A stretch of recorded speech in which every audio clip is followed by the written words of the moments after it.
Bom, o tema que eu vou tratar é mais filosófico, antropológico. A abordagem, né, sobre o tema é mais filosófica e antropológica.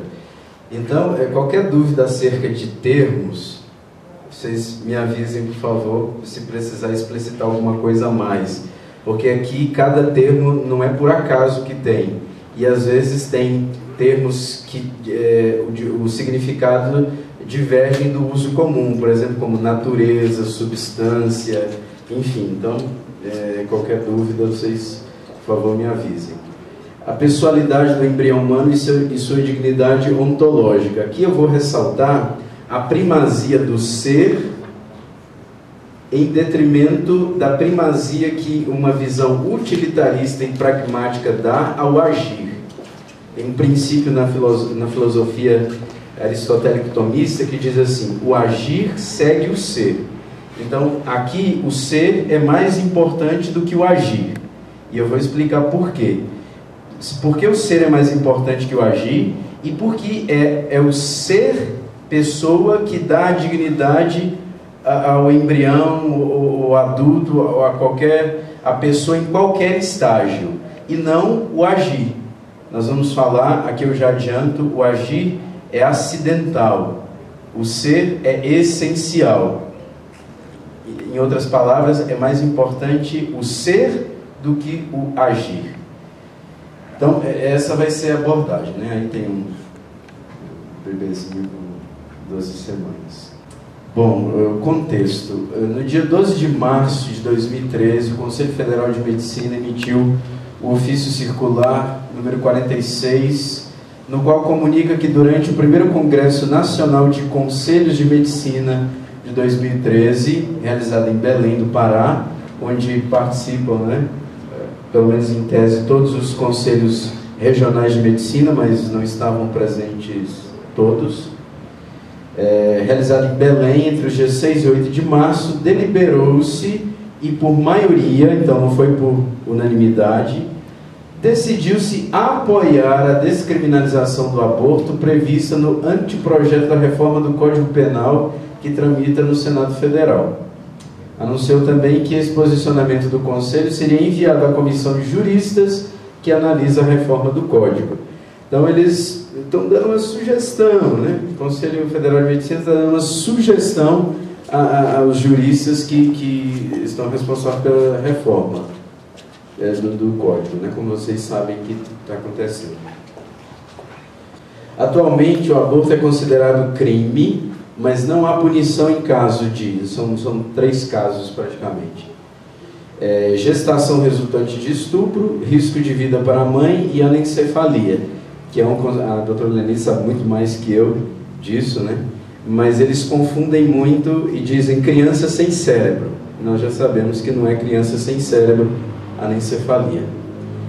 Mas são esses 3 casos. O anteprojeto, ele simplesmente, esse que está em fase de elaboração no Senado, ele simplesmente legaliza o aborto nesses casos.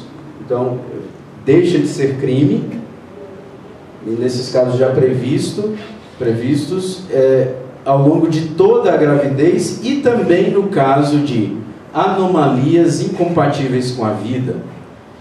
Ademais, até a 12ª semana de gestação, em qualquer circunstância, desde que apresentado um laudo médico ou psicológico atestando falta de condições psicológicas para levar adiante a gravidez. Ou seja, libera geral, né? Até a 12ª semana, porque qual é o critério para analisar se tem ou não condições psicológicas, né? É uma coisa muito vaga para se permitir. Então, o anteprojeto é isso. O Conselho Federal de Medicina apoia isso aí, né? O Conselho, entre aspas, né? Porque isso já, a polêmica já está bem grande. Bom, o que queremos tratar brevemente aqui é a questão da dignidade do embrião humano desde o ponto de vista filosófico, da antropologia filosófica. A questão proposta é: há mudanças substanciais no embrião humano da concepção até o seu nascimento que justificaria o aborto antes da 12ª semana? Ou seja, o que o embrião humano é antes da 12ª semana e o que é depois da 12ª semana quando eu digo substancialmente, eu posso trocar pela palavra fundamentalmente, essencialmente, é diferente o que ele é antes da 12ª e o que é depois da 12ª para que justifique o aborto? Então, é isso que a gente vai tentar expor e a dignidade do embrião, então, antes e depois da 12ª, e se tem alguma mudança substancial no embrião que justificaria isso. Pode ir. Bom, realismo moderado. Eu tenho um vício. Eu gosto de Santo Tomás de Aquino. Então eu vou partir do realismo moderado. Não só São Tomás de Aquino é realista, mas é uma escola gigantesca ali da Idade Média, de bases filosóficas com Platão, Aristóteles, sobretudo Aristóteles, mas é uma escola grande hoje que claro, ainda hoje existe. Por que eu gosto do realismo moderado? Porque o realismo moderado é uma posição média, não medíocre, mas média, virtuosa, entre dois extremos. O realismo ingênuo, que diz que tudo que se vê, tudo que os sentidos percebem é real e verdadeiro, e nós sabemos que os sentidos às vezes nos enganam, né? Às vezes nós olhamos, aquilo é um cachorro, quando vê, não, é uma capivara, né? Então os sentidos enganam. O realismo ingênuo, à primeira vista, aceita tudo como real e verdadeiro. O outro extremo é o criticismo, que diz que nada é verdadeiro, tudo tem que ser colocado pelo crivo da ciência, e isso é um vício também moderno, né? Giovanni Reale, que é um filósofo italiano, dizia assim, que o cientificismo moderno é um monstro que quer abarcar todas as coisas, mesmo aquelas coisas que não podem ser colocadas num tubo de ensaio ou mensuradas no laboratório, ele quer enquadrar para ele dar a última palavra sobre o que é verdadeiro e o que não é verdadeiro. O realismo moderado é uma posição média entre esses dois extremos, o realismo ingênuo e o criticismo, que diz sim, os sentidos podem nos enganar, mas os sentidos, o real, a experiência que nós temos com as coisas é o meio, digamos assim, ordinário pelo qual nós conhecemos a verdade. E o realismo moderado, ele está preocupado com a verdade. Para o realismo moderado, não sou eu quem crio a verdade. A verdade está já na coisa. A verdade é, em primeiro lugar, exterior a mim. Se eu disser para vocês que essa parede é verde, o que vocês vão me dizer? Primeiro que eu tenho problema de vista, ou talvez que alguma coisa está errada. É evidente que essa parede não é verde, é branca. Por mais que eu diga que essa parede é verde, ela não vai se tornar verde. Essa é a posição do realismo moderado. Não sou eu que coloco a verdade das coisas. Eu apenas preciso de uma atitude de honestidade intelectual para ir percebendo aquilo que a coisa é, captando a verdade da coisa, poder dizer, ah sim, essa parede é branca. Então, a verdade é um processo que São Tomás chama de processo de abstração. Eu vou captando as qualidades das coisas, as características, formo uma imagem da coisa na minha mente e depois sou capaz de dizer algo, emitir juízos acerca disso. Isso é muito importante porque é também um ponto de embate, porque principalmente na epistemologia moderna, na ciência moderna, se eu coloco a verdade das coisas, é uma coisa.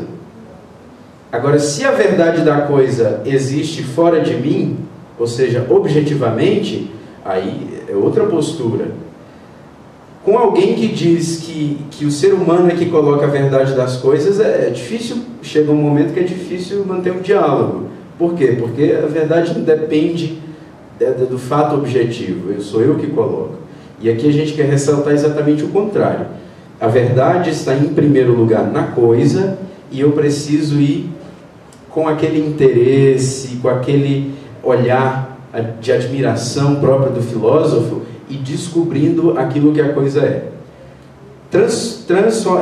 Transferindo isso para o embrião humano, não sou eu, por convenção, que vou dizer quando é pessoa humana ou quando não é.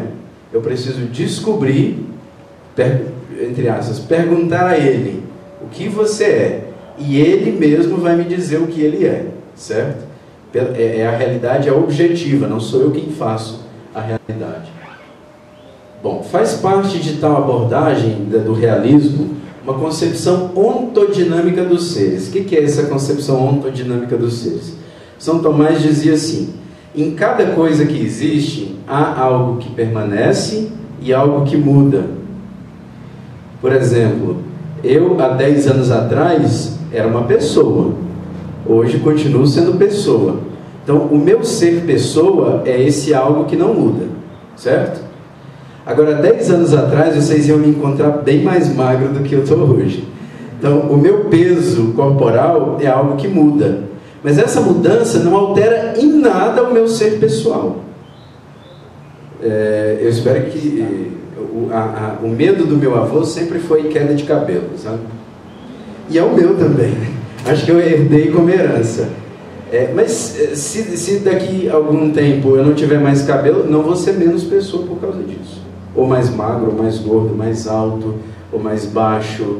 Enfim, essas são características que mudam. Essa é a parte dinâmica. E a parte que não muda é a parte do ontos. Ontos é uma palavra grega que significa ser.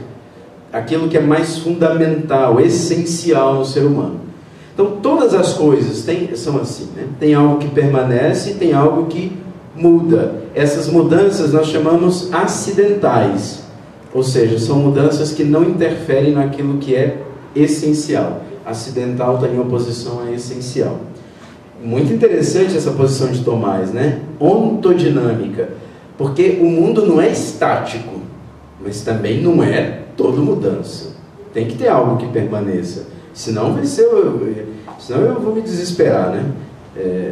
Tem algo que permanece, mas tem também algo que muda. Então, né, cor da pele, dos olhos, não modifica a essência da pessoa.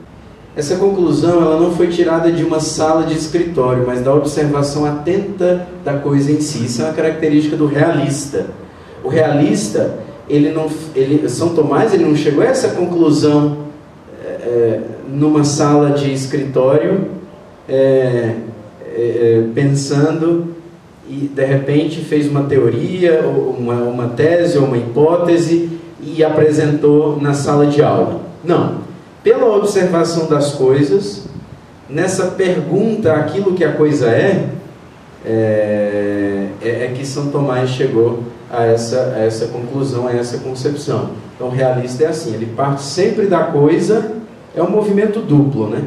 De ascensão e depois ascendente e descendente. Ele parte da observação das coisas, chega a princípios que sejam universalmente válidos e depois aplica esses princípios universalmente válidos ao concreto. O realismo não parte de ideias ou da imaginação para propor um sistema, mas parte das coisas e da realidade como elas se apresentam, para a partir daí perguntar-se sobre o que está para além das coisas. Bom, é com este referencial que o realismo dá que propomos a discussão acerca da pessoa humana. Então, quando nós nos aproximarmos da pessoa humana, nós não vamos já classificá-la como pessoa ou não pessoa a partir de convenção, porque a convenção não faz a verdade. A convenção pode reconhecer a verdade e aí expressá-la, mas não faz a verdade. Não vamos também dizer se o embrião é pessoa humana ou não do ponto de vista jurídico, porque mesmo que uma coisa seja legal, não significa que seja verdadeiro. Então vamos ver se o embrião é pessoa humana ou não do ponto de vista filosófico, ou seja, vendo de acordo com as características que o embrião nos apresenta, se são as características de pessoa humana ou não. Bom, a primeira tratativa disso aí é falar do movimento. Aqui não é um movimento mecânico, local, como, né, pegar aqui o microfone ou o braço. Isso é o que nós chamamos de movimento, na filosofia, de movimento mecânico ou local. O movimento que nós falamos aqui é movimento metafísico. Eu vou explicando isso. Para falar do embrião humano e dele como pessoa humana, é preciso falar sobre a vida humana. Um conceito que me parece pertinente é o de vida como movimento. Então, um dos conceitos de vida para a filosofia, o que é a vida? É movimento. Que eu explico já. Que alguém poderia falar, bom, mas uma planta é viva e não se mexe. E a água do mar não é vida e se move. Como é que é isso? Explico.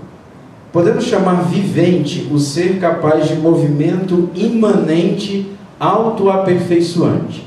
Bom, esse movimento imanente autoaperfeiçoante, ele não é mecânico, mas metafísico, da passagem do ato à potência. Pode passar na seguinte que explica melhor isso. Bom, eu explico. Toda coisa, eu vou explicar bem rápido. São Tomás dizia, pegando de Aristóteles, que toda coisa é formada de ato e potência. André já ouviu falar em ato e potência, acho que Renato também, né? Não sei se vocês já ouviram falar de ato e potência. É o seguinte, todas as coisas que são em ato. Deixa eu dar um exemplo aqui. Por exemplo, esse copo ou essa bancadinha. Todas as coisas que são em ato, ou seja, esse copo é de plástico transparente. São as características dele. Porém, toda coisa que é em ato, ela tem a possibilidade, que nós chamamos de potência, de ser um outro algo, ou ser de outra forma. Por exemplo, eu posso pegar esse copo e pintar de vermelho. E esse copo vai ser um copo não mais transparente, mas vermelho. E aí nós dizemos que ele tinha a potência da vermelhidão, podemos dizer assim. Então era a potência de ser de outra forma. Então todas as coisas têm a potência de ser em outra forma, de ser de outra forma. Eu tinha a potência 10 anos atrás de ser um pouquinho mais gordo. Podia não ter, como nós chamamos, atualizado essa potência, ou seja, transformado aquilo que só era possibilidade em ato, em concreto. Mas eu fiz, né? Agora fazer o caminho contrário é mais difícil. Então, São Tomás dizia isso. E isso é mudança para ele. É a mudança de algo que você, de um modo de ser A para um modo de ser B. Vamos pegar o embrião humano. Acontece o tempo todo essa mudança do modo de ser. Por exemplo, o desenvolvimento dos órgãos, até mesmo depois do nascimento, nós estamos em constante mudanças. Vamos envelhecendo, né? Vamos adquirindo coisas, mudando a aparência. Então, nós estamos em constante mudança do modo de ser A para o modo de ser B. Isso é um movimento metafísico. São Tomás diz que a vida, ele tem esse movimento. Mas é um movimento imanente. O que significa esse movimento imanente? É um movimento que o próprio sujeito realiza. Se eu pego esse copo e pinto de vermelho, não é um movimento imanente. Por quê? Imanente é aquilo que está em si mesmo, né? Que não está fora, que não é externo. Por quê? Porque não foi o copo por si mesmo que se tornou vermelho, mas foi um sujeito externo, outro, que foi lá e pintou de vermelho. A vida, ela tem um movimento, mas um movimento imanente. O que significa? O próprio ser é sujeito do seu movimento. Então, se nós olharmos para o embrião, ele por si só se desenvolve, como uma lei dentro dele, que vai ordenando tudo e fazendo com que os órgãos sejam formados, o sangue, enfim, tudo ali, né? Não é a mãe que vai construindo como uma máquina, como um sujeito externo, o embrião. Mas ele mesmo, nesse movimento imanente, ou seja, dele mesmo, a partir dele mesmo, que se movimenta. É claro que ele precisa de matéria-prima, né? De alimento, mas é só o alimento que ele recebe, porque essa força que o faz movimentar, nesse sentido de movimento metafísico, de ser do modo A para ser do modo B, C e aí vai, é dele mesmo, é do sujeito mesmo. E o movimento é imanente autoaperfeiçoante. Significa o quê? Que é um movimento que tende à perfeição. E isso é maravilhoso de observar na vida humana, né?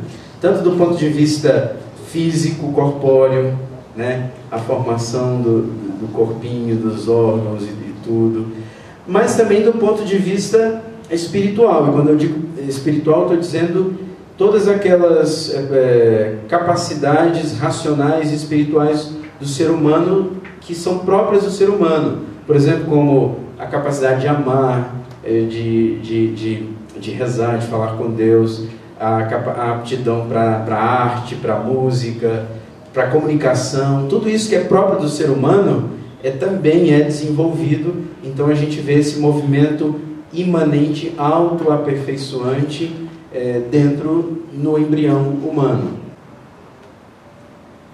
É claramente observável que o embrião já tem este movimento autoaperfeiçoante. Como sujeito, aprimora-se dia a dia, não sendo modificado por outro. Duas ações claramente identificadas são nesse movimento, são a nutrição e o crescimento. Então, pela nutrição e pelo crescimento, nós vemos esse tamanho. Ele aumenta de tamanho, aumenta de peso, enfim, até estar preparado para poder olhar o mundo e para que o mundo o veja também. Assim, há no embrião humano um sujeito estável e permanente, de onde surge o que sustenta toda a atividade. Então aqui nós estamos chegando à questão da ordem do ser e a ordem do agir. No embrião humano, desde a concepção, nós observamos sem parar e de forma muito veloz esse movimento imanente autoaperfeiçoante, que só vai parar na morte. Só a morte cessa esse movimento imanente autoaperfeiçoante.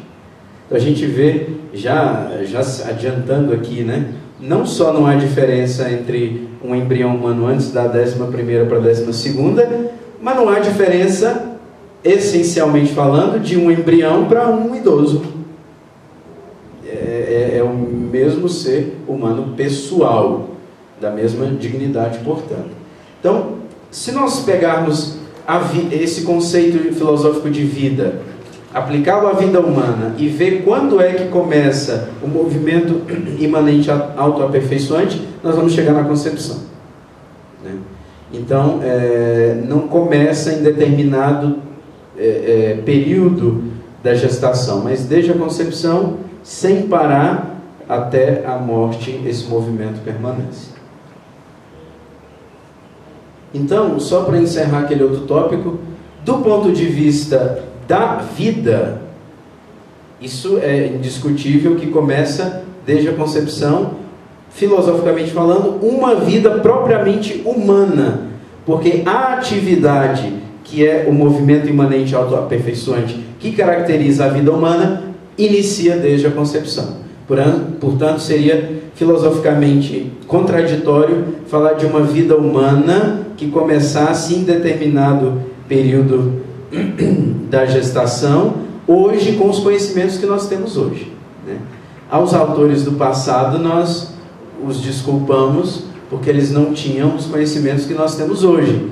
E hoje é claro, chega a ser evidente, né? Sem necessidade de explicar, que a vida humana propriamente dita começa desde a concepção, por causa desse movimento imanente autoaperfeiçoante. Vai lá. A pessoalidade do embrião humano. Então nós já dizemos que o embrião, desde a concepção, é vida e vida humana. Mas aí alguns dizem, é vida humana, mas não é pessoa. Nós vamos ver filosoficamente se é pessoa ou não a vida humana do embrião. Vamos lá, mais filosofia, né? Vocês me perdoem por isso, né? A pessoa humana, ela pode ser considerada de 3 maneiras, a saber, enquanto subsistente em si mesmo, em si mesma, na verdade, ali. Vamos, o embrião humano, vamos aplicar o embrião. O embrião humano é um ser diverso da mãe. Isso significa um ser subsistente em si mesmo. Significa que ele tem uma existência própria. Depende da mãe fisicamente, mas metafisicamente, antropologicamente, ele é um ser diferente da mãe. Esse negócio de extensão do corpo da mulher é totalmente improvável, porque não é extensão do corpo da mulher, é outro corpo, e aliás com as mesmas características, filosoficamente falando, do corpo da mãe, é diferente dentro do corpo da mãe, né? É a casinha dele no período de gestação. Então o embrião é um ser diverso da mãe. Então enquanto é um ser subsistente em si mesmo. Pessoa é também considerada enquanto sustenta os acidentes. Por exemplo, vamos pensar na cor amarela. Vocês já pegaram a cor amarela? Ou a vermelha ou a azul? Não. Porque a cor, ela não é em si mesma. Ela é sempre em outro. Por exemplo, a cor azul é o azul da cadeira. Mas não existe um azul separado, solto. Há sempre alguma coisa azul. Então o azul, ele não subsiste em si, mas subsiste em outro. Quando se fala do embrião, ele não subsiste em outro, metafisicamente falando. Ele se abriga na mãe, enquanto não está preparado para vir ao mundo. Mas ele subsiste em si mesmo e sustenta os acidentes. Ele mesmo tem as suas características que ele sustenta enquanto substância, né? Então a cadeira, ela subsiste em si mesmo, o azul não. O azul subsiste na cadeira. O embrião humano subsiste em si mesmo e sustenta e abriga uma série de outras qualidades que nós chamamos acidentes em si. Então isso também é outra característica da pessoa humana. Já tem suas qualidades espirituais e corporais próprias, o embrião. Algumas já desenvolvidas, outras em desenvolvimento, como qualquer outra pessoa. Ninguém está plenamente desenvolvido, né? Alguém poderia falar, mas o embrião em determinados estágios não ouve, não fala, não vê, enfim, não está desenvolvido. Claro, nós também não estamos plenamente desenvolvidos nas nossas capacidades. Estamos em pleno desenvolvimento, tal como o embrião humano. Alguns desenvolveram mais, outros desenvolveram menos. Alguns desenvolvem mais determinados aspectos, outros. E não só características corporais, mas também características humanas, espirituais, racionais. Por exemplo, algum vai tocar muito bem violão, outro não vai tocar nada. Então, as habilidades diversas. Então, o embrião humano também está assim. Algumas qualidades ele já desenvolveu, outras está desenvolvendo e outras ainda vai desenvolver. Muitas só depois que nascer, só depois de algum tempo. A pessoa é também considerada como constituída por princípios essenciais que colocam em determinada ordem o ser humano. O embrião humano pertence ao gênero humano. Isso é evidente. São Tomás, ele era muito organizadinho, né, de mente. E ele olhava a natureza, as coisas e começava a classificar em grupos, né? Tais seres têm determinadas características, então pertence a essa espécie. Tal, tem determinadas características, pertence a essa espécie. O embrião humano, por suas características essenciais, já pertence à espécie humana. então é plenamente humano. Não pode algo pertencer à espécie humana e não ser humano. Então, filosoficamente, é isso que nós observamos. Que fique claro, porém, que são aspectos diversos de uma única realidade, o ser humano como pessoa. Por isso mesmo, seu modo de existir é perfeito. Todo o embrião humano é perfeito pelo simples fato de existir como embrião humano, ou seja, como pessoa. Então, quais são as características da pessoa para a filosofia? Primeiro, ela deve ser subsistente em si mesma. Deve ter uma existência real, concreta, que nós falamos isso na linguagem mais comum, que a pessoa é um sujeito. Então, capaz de ação. Depois, a pessoa, ela sustenta os acidentes. A gente está dizendo aqui que toda pessoa, ela tem uma série de características, e essas características colocam este sujeito na ordem pessoal, ou seja, num grupo chamado pessoa humana. E depois, não só características corporais, mas espirituais também, né? Eu vou falar de algumas aqui, por exemplo, a capacidade de raciocinar, a capacidade de amar, a capacidade, enfim, tudo aquilo que é próprio do ser humano enquanto ser humano. Isso indica a pessoa.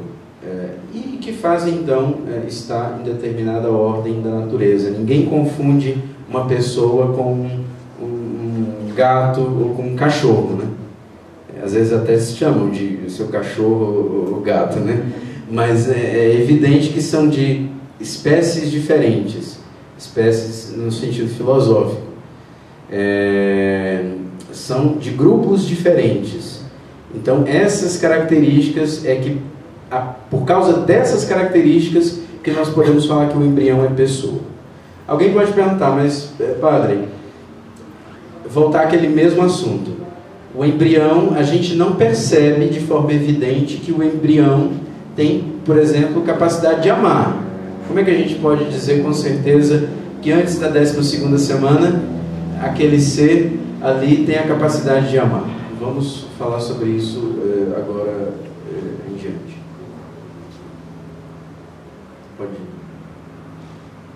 Podendo-se falar de um sujeito, um indivíduo substancial totalmente independente do outro no existir. Isso aqui eu ressalto novamente. Independência metafísica, porque independência física não, né? Depende da mãe. Mas a independência física significa que o existir da mãe e o existir do embrião humano são existências diferentes. São duas existências, dois sujeitos de existência. Tem-se o caráter de individualidade como expressão de uma unidade interna e uma diversidade frente aos outros. Diversidade, inclusive, no que se refere ao corpo da mãe. Já se percebe que é outro corpinho ali dentro do corpo da mãe. Bom, explorando um pouco mais esse último conceito, o homem é constituído de princípios essenciais que colocam a pessoa humana em determinada ordem na natureza. Assim, o homem é um ser de natureza racional. E quando fala racional aqui, muitas pessoas criticam São Tomás por causa disso, né? Dizendo que São Tomás era racionalista. Ele não era racionalista. Com o conceito de racional, que tem sua sede na alma humana, ele inclui aí todas as capacidades superiores do homem. Tudo aquilo que é próprio da pessoa enquanto pessoa. A transcendência, a espiritualidade, essa abertura ao campo espiritual, metafísico, a capacidade de raciocinar, mas também o amor, os sentimentos, as emoções, a comunicação, a historicidade, enfim, tudo aquilo que é próprio do ser humano enquanto ser humano está no conceito racional. Então, quando São Tomás diz que o ser humano, o homem é um ser de natureza racional, ele está dizendo que é pessoa, que tem tudo isso, que tem todas essas capacidades maravilhosas dadas por Deus, e o embrião já tem, porque Ou as pessoas que defendem, né, o aborto têm de reconhecer que eles já têm desde a concepção, ou eles têm que reconhecer que algum outro ser coloca essas capacidades em determinado momento da gestação. Mas filosoficamente falando, a segunda opção eles não vão reconhecer mesmo, né? Mas filosoficamente falando, é claro que alguém, para agir como tal, tem que primeiro ser tal. Se eu posso amar como ser humano, primeiro eu preciso ser humano, para depois poder amar como ser humano. Então isso está na ordem do ser, essas características. Antropologicamente falando, o embrião humano já tem então essa natureza racional, desde a concepção. E com a natureza racional, tem também todas as capacidades racionais.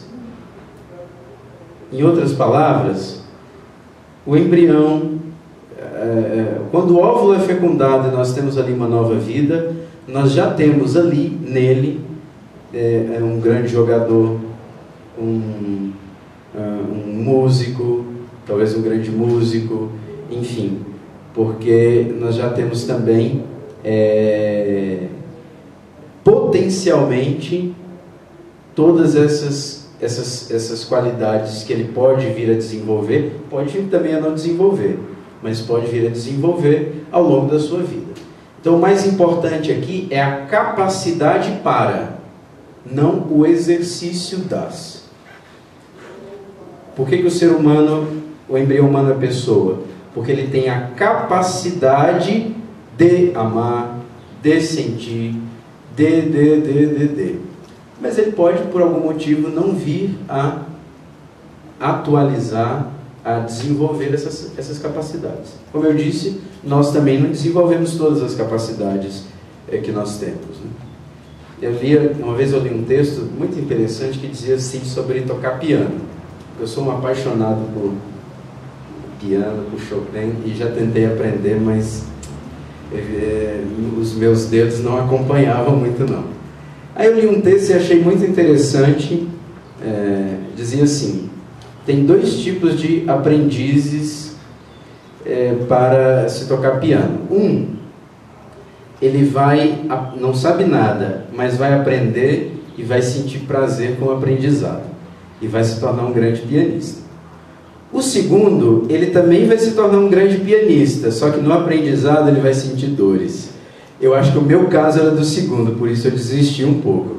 Então, um tinha, digamos assim, uma maior inclinação e no aprendizado sentia prazer, desenvolveu bem. O outro sentia dores, não tinha tanta aptidão, mas desenvolveu bem também. Então, nós temos a capacidade e todo ser humano tem todas as capacidades. Não tem todas as condições físicas, intelectuais ou circunstanciais ou sociais para desenvolver, mas tem.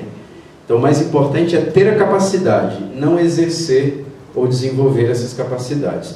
Do ponto de vista metafísico, né? Claro que socialmente, psicologicamente, essas coisas são importantes. Mas é exatamente o ser racional que distingue o ser humano dos outros seres vivos. O que distingue o embrião humano de um embrião de um outro animal? É a capacidade racional que ele tem, que inclui todas essas coisas que eu disse. E por ter essa capacidade desde a concepção, nós podemos então falar de uma dignidade do embrião humano, desde a concepção. Vai lá, André. O ser e o agir. É preciso que distingamos a ordem do ser essencial e a ordem do agir acidental na pessoa humana. Nós temos duas teorias filosóficas que exerceram muita influência na sociedade moderna quanto a isso. Uma dessas teorias é o vitalismo e outra é o finalismo. O vitalismo, ela diz que você precisa se fazer humano, não apenas quando está no período de gestação, mas dia a dia. Então o ser humano ele precisa correr contra o tempo, correr contra o relógio para se fazer humano e para conservar a sua dignidade. Isso afetou de um tanto a sociedade moderna, que tem chegado a coisas bem críticas. Por exemplo, no campo do trabalho, campo profissional. Você é bom se você produz. Se você não produz, você é descartado, né? Você tem que dar lugar a outro. Então você tem que produzir cada vez mais, de forma que... É claro que eles não dizem isso, né? Você não produz, então você perdeu a sua dignidade. Mas na prática é isso que acontece. Quando alguém é demitido porque pela idade ou por algum motivo não rende mais na produção, você está dizendo para ele: olha, a sua dignidade era só enquanto você produzia. Então é por aquilo que você faz que você é reconhecido como tal. Isso, o existencialismo francês, ali de Sartre, tiveram uns cristãos que tentaram salvar a coisa, mas esse existencialismo francês exacerbou tão grande isso, a ponto de falar, acho que vocês conhecem essa frase, que o ser humano está condenado à liberdade. E o existencialista francês nessa época era aflito. Por quê? Eu estou condenado à liberdade, então eu preciso me fazer pessoa, me fazer ser humano, fazer a minha dignidade dia a dia, porque a qualquer momento eu posso perdê-la. Então isso leva a uma desvalorização daquelas pessoas que não podem, por algum motivo, corresponder ou trabalhar, enfim, economicamente, socialmente. E hoje nós vemos o retrato disso muito na sociedade. Na filosofia realista, nós sabemos que não é assim. O agir não vem primeiro, o ser vem primeiro. Por que eu sou digno? Porque eu sou, eu existo como ser humano, como pessoa, né? Às vezes eu via nas redes sociais, agora estou um pouco mais distante, mas eu via às vezes algumas discussões. Mas essas discussões em rede social é discussão sem fim, né? Nem entro nisso. Mas eu via, às vezes, por exemplo, discussão entre providas, né? Ah, tal pessoa, né, matou não sei quanta gente, uma pessoa dessa deveria ter sido abortada, uma pessoa dessa, essa sim, porque essa não poderia ter nascido, pena de morte, etc. e tudo. Bom, se nós formos olhar filosoficamente, ele tem a mesma dignidade, mesmo agindo moralmente mal, né? Não estou justificando a ação má, mas aí está em outro campo, está no campo moral. No campo metafísico ele tem a mesma dignidade e merece o mesmo respeito de qualquer outra pessoa. E tem os mesmos direitos de qualquer outra pessoa, digamos assim, direito à vida, por exemplo. Então, às vezes é perigoso mudar o campo, né? Mudar o campo. Aqui nós estamos falando do campo metafísico, mas muitas vezes a pessoa leva para o campo moral e etc. Aqui nós estamos justificando que a pessoa tem seus direitos e sua dignidade porque é pessoa, não pelo modo como age, certo? Isso é muito importante para a filosofia de São Tomás de Aquino. As operações humanas do entender, amar, raciocinar, meditar, entre outras, são acidentais. O que significa acidentais? Não são essenciais. Não são essas operações que fazem a pessoa, certo? Por exemplo, eu posso ter alguma debilidade onde eu tenho dificuldade para raciocinar. Sou menos pessoa? Não. Por exemplo, o bebê anencéfalo, né? Eu posso ter alguma debilidade física que me impeça, por exemplo, de sentir, de ver, de enxergar. Sou menos pessoa? Não. Eu posso ser uma pedra de gelo que não ame ninguém. Sou menos pessoa por isso? Não, não sou. Então, as operações humanas não são o que fazem a pessoa humana, mas o ser pessoa que me dá condições de agir como pessoa. Entenderam bem isso? Essa eu acho que é a parte mais importante. Tá bom, o embrião não tem a maioria dessas operações, mas tem a capacidade para tais. Então, não é menos pessoa que nós, por exemplo, que já falamos, enxergamos, conversamos.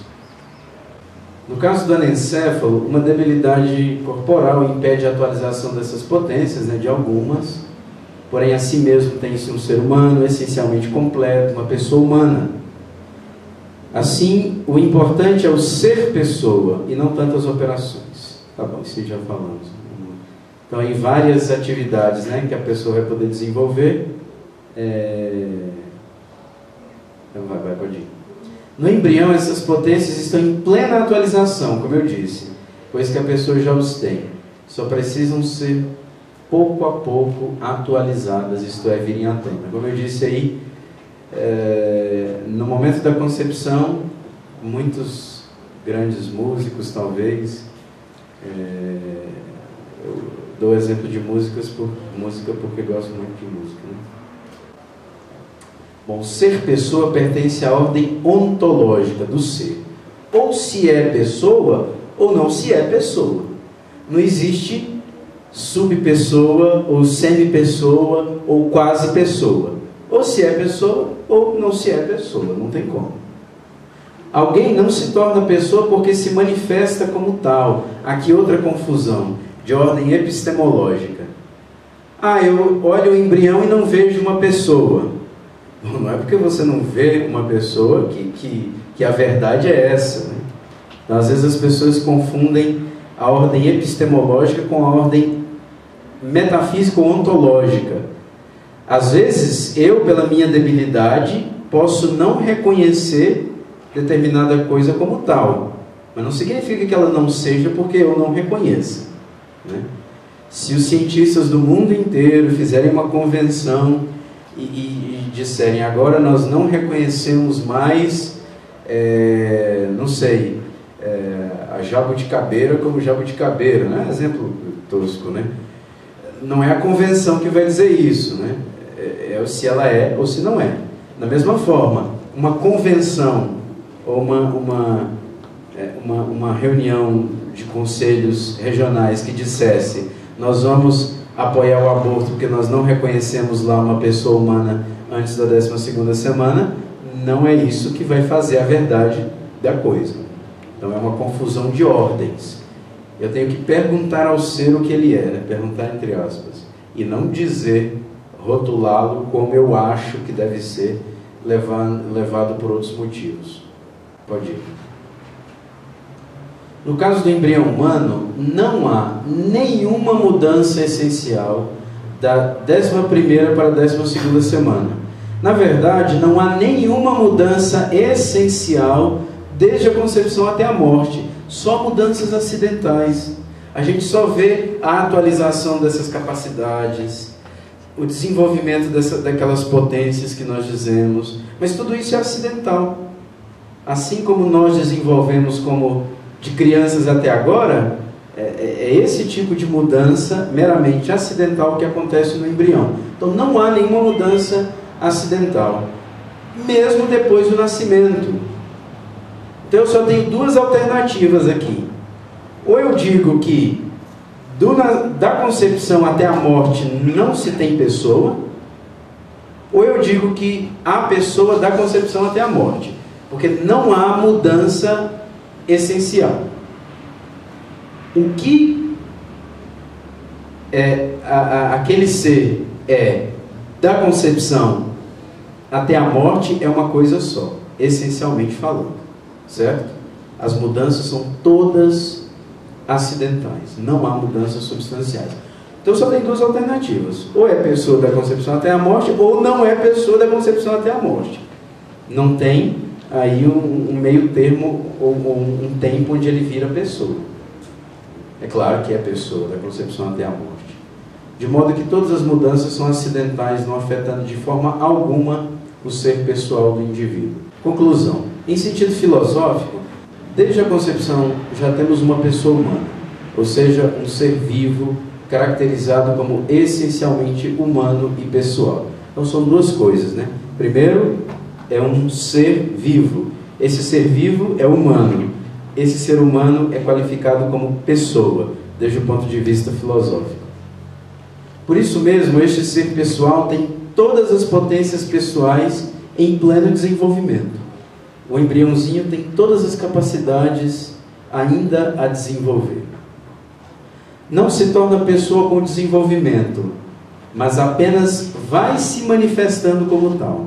Então, digamos assim, que a manifestação é cada vez mais eloquente e a gente pode perceber cada vez mais com clareza, mas não que antes não fosse pessoa. Não há, portanto, nenhuma mudança substancial no embrião humano desde a concepção até o nascimento que justificaria o aborto. Porque antes pode e depois não pode, se substancialmente nós estamos falando de pessoa do mesmo jeito, né? Esse é o ponto de vista filosófico.